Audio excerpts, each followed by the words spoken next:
Hi everyone, and thanks so much for tuning in to Chapter 4 of this crash course in opera stage directing. On this episode, we'll finish our discussion of all the prep work that happens before you get into the rehearsal room. That includes conversations with your designers, your music director, and casting. At the first big design meeting, your job is to give your designers a clear starting point of inspiration alongside your specific organizing idea, and not to dictate how the entire production is going to look and feel. A design process should be collaborative, so try to ignite the imaginations of your designers. Ask questions, listen to their responses to the piece, and try to be evocative and not prescriptive. I also think it's a good idea to have a baseline conversation about aesthetics at this meeting. Do you tend to think more abstractly or more literally, or is there something in this particular piece that makes you think that one approach might be more successful than the other? I also like to come into this meeting with some evocative visual art that for some reason feels or looks like the world of the opera to me. And then the designers can respond with art that's interesting to them, and you can keep it all together in this ever-changing online drive of inspiration. This can often be more productive than trying to come up with the right words to express every last intellectual idea, because it gives other parts of the brain room to play and express themselves. If you're stuck, compelling organizing ideas can often be contained within an image or inspired by an image or the work of a visual artist. I'll be posting some visual examples of this on my Facebook page after this video has aired. You also need to come to this meeting with some idea of how you envision the big storytelling moments of the piece that might be more challenging from a design perspective, or that you simply want to highlight visually in some way.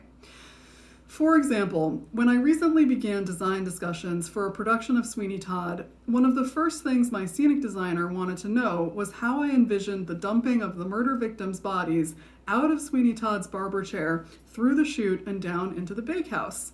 Did I want to stage these moments literally as written, or did I want to take a more abstract approach, and why?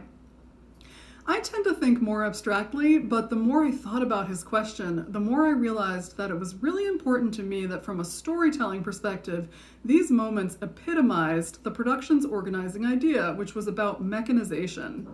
Using technology, Todd has developed this system by which he can pull a lever, the body disappears, his hands stay clean, and he can do it over and over again several times a day, maximizing output.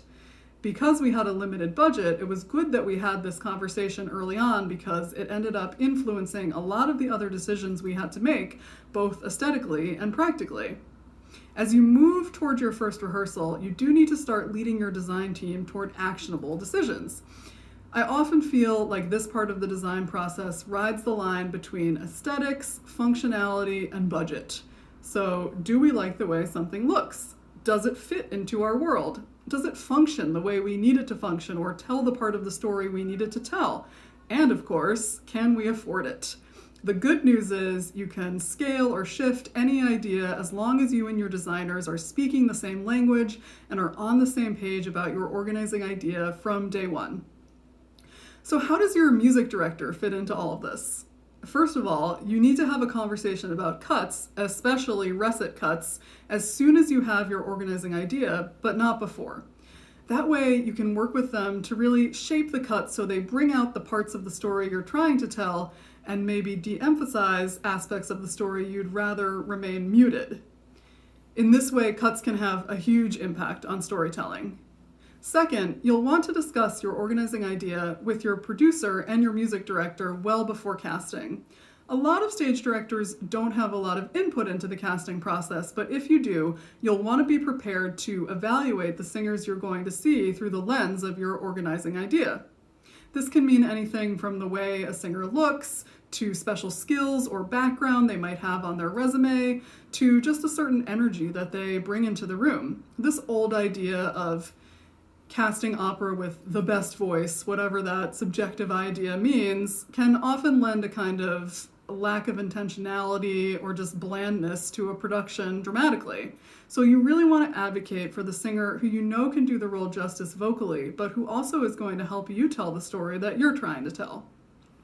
Lastly, I always say that music rehearsals are characterological. There's this whole 2 week period before staging starts where your cast is rehearsing, but they're with the music director without you. So it's helpful to have a conversation with your music director beforehand about character, and it's best to do that within the context of your production. Speaking of which, next week we jump into the magical world of rehearsals, and I'll share some tips and tricks for running the process effectively and working with your performers. Please like and subscribe. You can follow me on Facebook at Boris Directs, and please leave any questions or comments that you might have.